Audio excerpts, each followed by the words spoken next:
Hi everyone, in this lecture I want to talk about buffer task and what it is. As the name indicates, it's a task that you put between your tasks, but it has a duration but there is no activity. And the reason for putting a buffer task in your schedule, because as you know, and you may have the experience, the project doesn't always go according to the plan, and it's good that you consider some buffer in your task. So let's say if I want to add a buffer here, I click here, I insert a task and I put it buffer, and I put for example whatever duration that I want.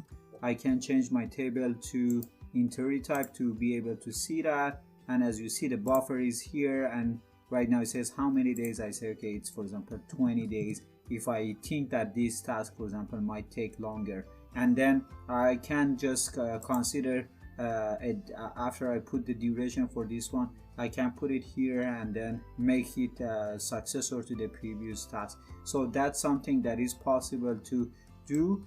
Just keep in mind that the buffers task, it's not common. You may not have done it before, but if you put it in your schedule, maybe the upper management ask what is this, and it's kind of hard to justify why you put it, and they say, oh come on, just put it away, and you don't need a contingency or a buffer task in your, for example, schedule. So that's the way it works. So you can change the date to correspond to the end date of this task, for example, and you can put it here as you see here, and then I can make this one successor to the install baking. I just put it consider sometime for the consideration. That's the way that it works, and you can benefit from it.